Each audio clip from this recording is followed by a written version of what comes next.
Hey guys, Mustang here bringing you another Dragon Ball Z Dokkan battle video, and now that we are officially into the countdown to the anniversary, I'm going to be doing a couple of these breakdown videos every day on the build-up. I'm going to do one specifically about the World Tournament tomorrow, since it'll be the day before it goes live. We'll talk about a lot of the stuff for that, but most of these next coming videos are going to be about all the things you can expect from the 5-year anniversary and how to handle them. Be things like we'll do a video on the skill orb system, all the new events, all the new units, basically every sort of bit of information that you could hopefully need to know before the anniversary starts. We're going to go over those in the next few days, since obviously no new units or awakenings or anything like that are going to drop, so we are basically just in a clear, straightforward run to the anniversary, and that is when all the big stuff starts to happen. So obviously you can see this madman on the screen. We got 5 new LRs coming to global over the course of the anniversary. So of course the 2 big ones, the ones that have been on everyone's mind for the longest time, the reason why people have been skipping other banners basically since after December, I guess. I mean, some people probably even skipped the Christmas banner in the build up to this, but this is where it all goes down. So we are looking at the SCR LR GOGETA, leader of the last resort and fusion category for 3 key and at 150% to stats. He infinitely stacks attack on his super attacks in his base form, which is pretty cool. It means if you do get additionals in those first couple of turns, he is going to increase that attack even more, which does carry over to his post transformed state. His passive, he gives himself attack and defense 70%. Key 3, when attacking and launches an additional attack, has a medium chance of becoming a super attack. So he does have a built-in additional attack, basically guaranteed. And then he has a high chance of evading enemies' attack as the 3rd attacker in the turn. So interesting strategy. On harder events, you can actually just put this guy in the 3rd slot, have that high chance to dodge, which is 50%. And then once he's transformed, he can come onto main rotation, or you can leave him in 3rd rotation. He's still good there as well, because he transforms on the 4th turn. So there's no choice, it's not an active skill, which does of course come into effect here when you think about the infinite stacking from his attacks. If you get bad luck and don't get any additional supers, then obviously you don't get any of that additional stacking. So giving him some additional in the hidden potential system, if you're lucky enough to pull dupes, is definitely a good way to go. So links, very typical Gogeta links, considering he's not in Super Saiyan in this form, so kind of what you'd expect. He has prepared for battle and over in a flash, which is a very typical Gogeta thing, but is incredibly useful on every team that he fits onto. So Fusion, Realm of Gods, Transformation Boost, Movie Heroes, Kamehameha, and Last Resort. So turn 4, he transforms into Super Saiyan Blue Gogeta. This art is fantastic. So now he raises attack and defense for 1 turn, and then his 18 key raises defense for 1 turn and does Mega Colossal. So his 18 key, I guess overall, like his 18 key does more damage because it's Mega Colossal, but it doesn't raise his attack. So I wonder how much he would do if you do his 12 key super and then additional into another 12 key super, because that's double attack raising. So I definitely think you want additionals in this guy. So then he gets attack and defense 77%, key +5, launches an additional attack plus an additional attack and defense 7% with each attack performed, up to 77%. So that's really good. Obviously in longer form events he's going to get a nice little bit of an extra buff there. And of course when you get any additionals, that's going to charge up much faster. Attacks offensive against all types as the 1st or 2nd attacker in the turn, so very typical Gogeta ability if he's in slot 1 or 2. Super effective against all types, which again is another reason why additionals are going to pay off big. If you get another super attack, he's going to be doing big damage. And then he does keep the evasion, but also launches an additional super attack and high chance to evade when in the 3rd slot. So even if you want to run a last resort or fusion team, for example, with double Gogeta leads, you could keep one of them as an off rotation unit, and he still actually has a lot of utility in that 3rd slot. And of course, the fact that he has such good links means that he is going to help out in that third slot. Bear in mind though, for Gogeta, I don't know if Vegito is the same. It's off the top of my head until we look at it in a sec. He does lose Prepared for Battle when he becomes Super Saiyan Blue. Picks up Super Saiyan and Warrior Gods. So do be aware of that. If you literally fill your team with Prepared for Battle units, he's not going to have a Over in a Flash partner. But obviously on fusions, pretty much every Gogeta has Over in a Flash. And then for things like Realm of Gods, we've got a lot of strong units recently, like the UI Gokus. There's definitely units that he can fit well with on there. So, and of course on these other teams, we've already talked in the past when talking about Cooler, just how good the transformation boost team is going to be once this guy comes out. So Kamehameha team as well, I know is a favourite among people. Gohan returns on the 5-year banners, so that'll be good. And of course both of them can be run on Realm of Gods. Movie Heroes is, I believe Vegito does not have, so that's his unique one. I know people don't run Movie Heroes as much, but of course the summonable leader is the AGL Gogeta, who of course he's going to link incredibly well with both before and after they both transform. So very, very strong card. I personally am going for Gogeta before Vegito, but it's mainly because I'm a bit of a Gogeta fanboy. I think once all the stats were run and the numbers came out when these guys came out on JB, I think technically Vegito is slightly more powerful, but in terms of damage. But let's have a look. So Vegito, I think they're literally almost every part here on their cards is exactly the same for both of them. So raises attack, the only difference is of course it's Last Resort and Potara. So this is the first time I believe they've ever done a dual Dokkan Fest where both cards had a lead for the same new category and they just have a different backup one. Which is kind of cool because it means even if you only pull one, you're still able to run the Last Resort category, and it means you could bring the one you didn't pull as a friend and you still get to enjoy using them on stages. So that's actually pretty cool. But yeah, infinitely stacks attack defense 70%, free key, additional that has a medium chance to become a super, high chance to dodge in the third slot, transform on turn 4. So basically that part is all the same. Again, links are very similar, like what you'd expect for a base form Vegito. He has links like Power Bestowed by God because he's a Potara character. He has Over in a Flash, but does not have Prepared for Battle pre-transformation, which is quite interesting. He does have Fused Fighter though, which again is a useful link for both of them, depending on the teams that you run them on. Although Potara, of course, has a lot of very strong units who aren't fusions, but only having Over in a Flash, I think, is a little bit of a letdown for him. But of course, remember, both of them get Key 3 when attacking. So technically, you only have to get them to 9 Key anyway, if you want to get the bare minimum. But of course, they're LRs, so you want to try and aim for that 18 Key super. But once he transforms, so he doesn't pick up Prepared for Battle. So he stays as an Over in a Flash unit. That's interesting. So again, basically exactly the same. Raises attack and defense for 1 turn.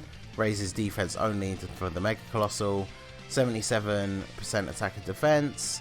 So at the start of the turn, key +2. Launches an additional super plus an additional key 1 and attack 7% with each attack performed. So Gogeta gets more key and only gets the additional attack and defense with each performed. Whereas Vegito starts off with less key but gets key extra. So because his maximum goes up to key +5, technically he goes up to key +7, because this part would stay the same, and then this goes up to a maximum of key 5. So technically he has 1 or 2 more key. That's actually quite interesting, because their passives other than that are basically exactly the same. First or second attacker in the turn, additional super attack, and a high chance of evading as the third attacker. So, okay, so first or second slot, he gets an additional super. Instead of being super effective against all types, and then in the third slot he just has the chance to dodge, whereas Gogeta first or second slot is super effective against all types, and then in the third slot can additional. So I think that's why this Vegito stacks up to being slightly better, because he gets a lot more guaranteed attacks. Like in the first slot he's basically getting 2 additional supers guaranteed, and then of course getting extra key with each attack as well. So definitely builds up faster. And we didn't talk about their active skills. I'm crazy. So Gogeta does the ultimate Kamehameha. Those of you who've seen the videos from JP, I'm not going to show it in here, but like they are literally clips from the movie for Gogeta's animations. He greatly raises attack temporarily and causes ultimate damage to the enemy. Can be activated when facing only one enemy whose HP is 50% or less starting from the next attacking turn. So what that means is he obviously transforms on turn 4 or 5 depending on whether he was on your first rotation or not. And then you can use the active skill on the next turn if the enemy is on low enough HP. The animation for this is just incredible. And then Vegito's, obviously it's taken more from the series, not like a direct clip from the movie, but like Vegito's animations, don't get me wrong, I think Gogeta's are slightly better, but Vegito's are still absolutely fantastic, and his active skill, like description wise, is exactly the same. So they've done what they often do with these dual celebration units, where both units are very, very similar. As you can see, there's only a few minor changes between the two. And like I said, it can definitely be argued. I think the numbers show it to be true, but even depending on what you value more on a card, Vegito overall seems to be a little bit more powerful. But like I said, I'm a Gogeta fanboy, so we definitely go for Gogeta first. But hopefully we can get them both, and good luck to everybody. But so then one of the other things that comes out at the start of the anniversary, sort of, it kind of goes in stages. So we're going to get this Goku Black Lr eventually. So he drops as a farmable Zamasu, who awakens to a TUR Zamasu, and then awakens to Goku Black. Like as you can see from the dates here, the 10th of February was when the LR was available, and the anniversary came out on the 30th of January. So it was a good, I think it was part 2. He was able to become an LR. Let's actually go back and check when the Zamasu came out. See, Zamasu 29th of January, and then Goku Black was the 29th as well. So actually the day before. So the Zamasu came out literally with the actual official start of the celebration. He could be TUR'd from the event, and then we had to wait for the next part of the event to come out to make him an LR. And then even later on, so another 11 days later, he became the first ever LR to get an EZA. So at EZA, his level doesn't change. He stays 150, but his super attack now goes up to 25. Now, on JP, they had no idea this was happening. So the LR came out on the 10th, and then as far as they knew, for that point, they were done. You want to farm up, obviously, 2 copies to SA10, feed them both together. Boom, you got an SA20 free-to-play LR. But then the EZA came out and the max SA went up by 5. So the advantage of being a global player in this instance is we now know right from the very beginning you want to farm up 2 of the Zamasus to SA10 and 1 to SA5. And then as soon as the medals come out for the extra stage to make them into an LR, you can make them all into LR, feed the 2 10s together to have your 20, and then you'll have a second LR at Super Attack 5 just waiting for when they add the EZA. Fully EZA him, and then just feed that guy in to get the extra 5 super attack levels. So it's no different having to do the grind again for a level 5, but because we know it's already coming, you can just do it right at the start and have everything ready to go. I might farm up a Zamasu as well. I really like the art for the TUR, and it does mean we have a farmable Zamasu. So for example, if you end up pulling AGL Zamasu from Vegito's banner and you didn't have him before, he has a farmable super attack now. So that's really good. So when fully Extreme Z awakened, he is a Time Traveler's category leader, 3 key and 100%. Not the best, but you're probably not going to be using him as a leader anyway. He's going to fit super well on all of his teams, so he's going to be really good on a much higher leader skill team. So his 12 key is Colossal Damage, lowers attack and defense. We already know that's super useful for a lot of events. And then his 18 key raises attack and defense for 1 turn, does mega colossal damage to the enemy. So again, he's definitely one of those LRs that your best case scenario is getting the 18 key super and then additionaling into the 12 key, because that adds so much utility. Not only does the 12 key get the boost from the fact that he raised attack during the 18 key, but then you're also lowering attack and defense. So on something like Super Battle Road, 18 key additional into 12 key is like best case scenario for this guy. So then we have starting the Project Zero Mortals, which is a really weird translation. I assume when the actual English version of the card comes out for Global, it's going to stay starting the Zero Mortals plan, but that's how it's listed on here. So attack and defense 59%, key +1 with each attack received up to +6, launches an additional attack that has a medium chance of becoming a super attack when facing 2 or more enemies. So again, Super Battle Road could be very good. and then an additional attack and defense 20% with each final blow delivered up to 59%. So essentially, you want him to get the finishing blow on 3 enemies, and then that will increase him to his full maximum potential. And again, a mode like Super Battle Road is where this is going to come in super useful, because what with the fact that you can have additional attacks if there's multiple enemies, on Super Battle Road you can deliberately target the weakest enemy remaining for this guy, and hopefully kill them off, and then even potentially have the guaranteed additional leftover for somebody else, and you're going to be able to build him up. Now obviously in a Super Battle Road stage, the only way to fully max his passive is have him kill 3 people himself, which could be difficult, but he is a very strong unit. He's going to be very fun, and of course he's free to play, so he's a very good free to play unit. And of course he is Zamasu in Goku's body, so he has a completely unique name. So for those of you who like putting together the different forms of the Zamasu / Goku Black only team, I know some people don't like using Gowasu and Zamasu on that team because Gowasu is in that card, so it's not a true all Zamasu Goku Black team. So there you go, this guy comes in with a unique name to fill that slot. He has good links: Godly Power, Cold Judgment, Nightmare, Dismal Future, Fear and Faith, Shattering the Limit, and Legendary Power. So there's a lot of units that he will go well together with on Future, Time Travelers. He's also on the new Inhuman Deeds category for anyone who did actually summon for and pull Nappa and Vegeta, as well as Dragon Ball Seekers, which is kind of weird. I guess the whole point is that he got the Super Dragon Balls to make the wish to change bodies, but once he gets to this form, he's not really seeking the Dragon Balls anymore. But obviously that team is very free to play friendly, but I can't imagine you'll be running this guy. But yeah, so he'll be fully Easy Aid a good like 2 weeks into the anniversary, so maybe even 3. So quite a way to go. Actually, this is, yeah, literally like 3 weeks into the anniversary. So you won't get this guy fully Easy Aid until close to the end. But anyway, after the first 2 LR Dokkan Fest banners, we are of course going to move on to the Legendary Summon banner, or Top Legendary Summon as it will probably be called on Global, with double featured LRs, the Rose and the Broly Chilai Lemo. So you can see from the date here, this was about 17 days after the LRs dropped. So just over 2 weeks from the fusions, and then we will get this new LR banner. So it's going to be a typical LR banner. Every single LR will be on there, except for, I imagine, I wouldn't be surprised if LR UI Goku isn't on it, but we'll see. Every other LR up to there should be on it. And so this Rose is a Future Saga Leader 4 key 130%, or int types, as extreme int, sorry, specifically 4 key 100%. He does the Holy Black Kamehameha 12 key, greatly raises defense for 1 turn, does colossal damage, and the Holy Light Grenade at 18 key is greatly raises defense for 1 turn and causes mega colossal damage to the enemy.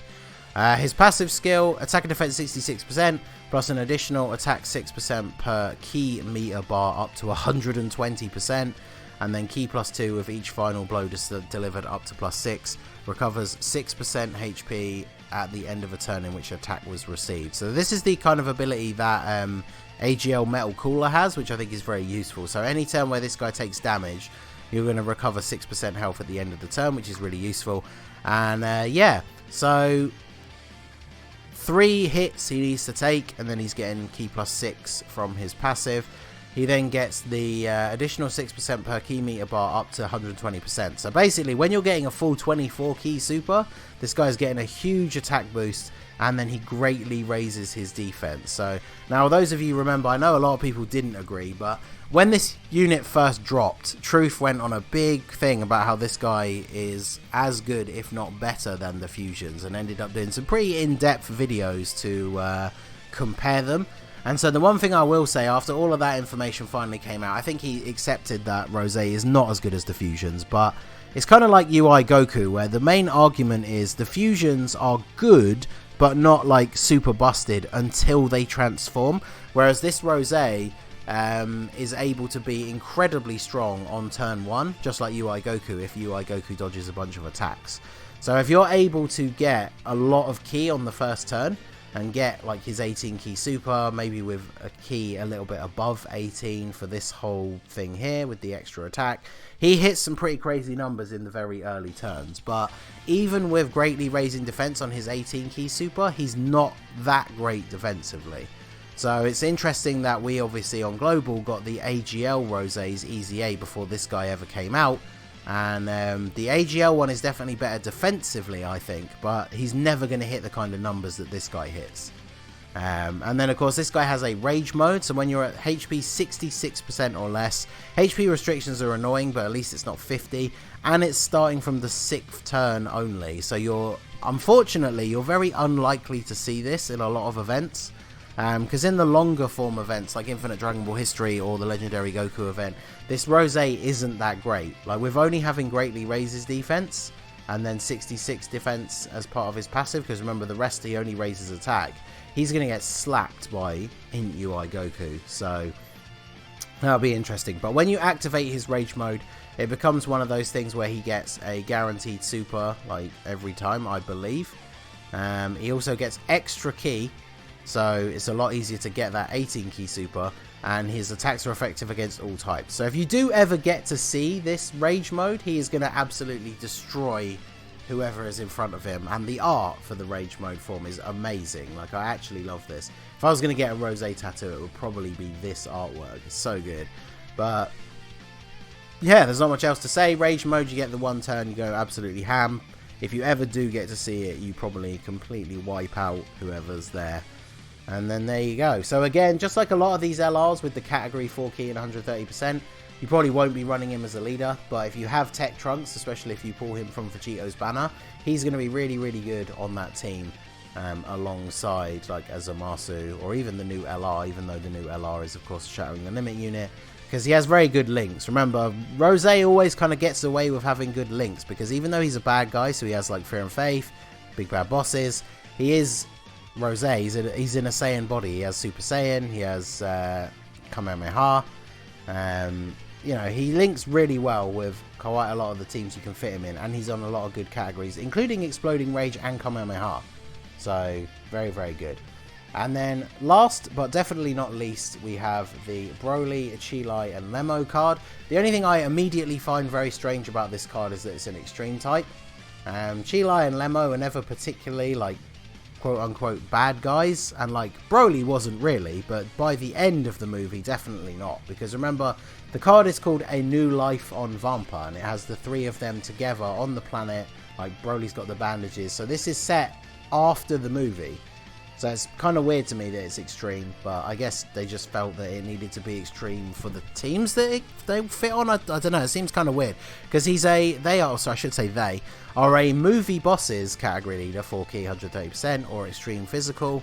Then their super attacks greatly raise defense for one turn, cause colossal damage to the enemy, and lowers attack. That's very useful. And then the 18 key greatly raises attack and defense for one turn, and causes mega colossal damage to the enemy. So, a little bit of utility there. You can, if you want to, deliberately go for the 12 key to lower attack in certain modes where that will be helpful, or just go all out for the 18, because they do get the attack raise from that as well. Now, their passive, definitely one of the more unique cards that we've gotten, and I know a lot of people like or dislike them solely based on this. So, their passive skill, attack and defense 15% per key sphere obtained, so they are a nuking unit. Then, an additional attack and defense 5% and 2 key per key sphere obtained with 2 or more physical key spheres. So if you're picking up a bunch of physical orbs, they get extra attack and defense and extra key. So if you just want to go for a big all-out 24 key super with them, physical orbs is how you want to go. Then they give all allies attack plus 39% with 2 or more AGL or STR key spheres. So you won't get the extra key or the extra attack, but you'll give all allies an attack buff. So if you want to finish off your opponent in the fight in that last turn right there with super attacks from everyone, pick up a whole string of AGL or STR orbs. The good thing is you only need 2 or more. But remember, they are at heart still a nuker, so you don't want to just be picking up 2 orbs.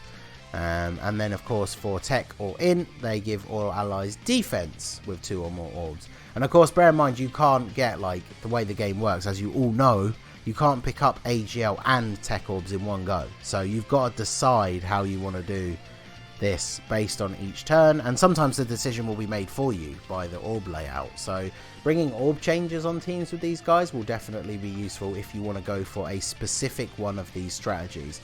And then regardless of which color orbs you go for, evades enemies' attacks guaranteed with 7 or more key spheres obtained. So regardless of which colour you go for, and regardless if some of those are rainbows, as long as you pick up 7 orbs, these guys have a 100% chance to dodge. So on modes like Super Battle Road, for example, if you're trying to get through, say you're trying to get through movie bosses for the first time because you don't have the best movie bosses team, if you can pick up 7 or more tech or int orbs, obviously maybe with a couple of rainbows thrown in there, put these guys in slot 1 where all the attacks are, they're going to guarantee to dodge every single one of those attacks, and then they're going to give everyone else on the rotation 39% defense. So you have the option to become very, very strong defensively in the right boat. So running them with an orb changer, like obviously Global's far away from getting that awakening, but when the physical Super Boo awakens into the 50% extreme physical support unit, remember they also change orbs as well, so like those two together giving them 50% attack and defense and of course extra key, like they're going to be insane. So their links: Brainiacs, Shocking Speed, Cold Judgment, Big Bad Bosses, Shocking Speed, Fierce Battle, Legendary Power. Very weird that they have Big Bad Bosses, but I guess if you're going to make them extreme, it's pretty good that they gave them the best extreme unit link, because Big Bad Bosses is one of the best links in the game, basically because it can activate mid-turn and it gives such a good boost. So they have some interesting links. They only have Shocking Speed, so they don't have like Prepared for Battle, even though Broly is on the card.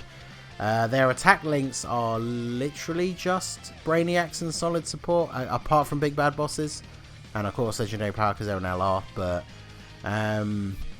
Fierce Battle, of course, is a more general, everybody has that kind of link. Brainiacs, okay. So I mean, they're going to have decent link partners on the extreme physical team. I know a lot of the units on there do have Shocking Speed, but they're only on movie bosses and Join Forces, which obviously Join Forces kind of a nothing team at the moment, especially on Global. Obviously we know about the future now with the Tanabata Blue Boys being a better leader, but I still think these guys are really good. Like if you summon on the LR banner and you pull these guys and not Rose, definitely don't be disappointed because they are a very strong unit. But also be aware it is a typical legendary banner, so you might put like a few hundred stones, maybe even 1,000, and not get either of these guys. So I'll probably, hopefully, go 1,000 stones on the LR banner.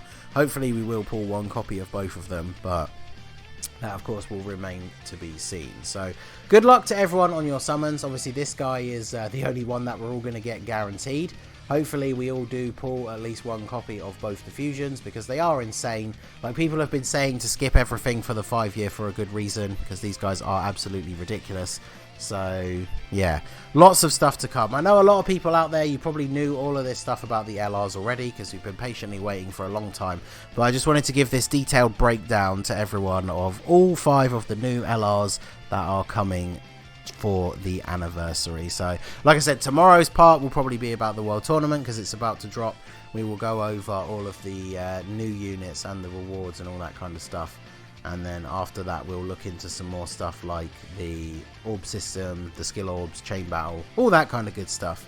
Let me know in the comments what of those things that we are like are new and coming to the 5-year you want to hear about the most, and I can maybe factor that into the order that I release the videos. So but there you go. Sorry if it was a bit of a longer one, but hopefully you all found it somewhat helpful. Let me know which of the 5 LRs you're most excited about down below in the comment section. So that is going to be it for the video, guys. This has been the Masked Ningen. Smash that like button, subscribe to the channel if you are new. You can follow me on Twitch or join my Discord. The link is in the description below, and I will see you all again soon. Have a good one.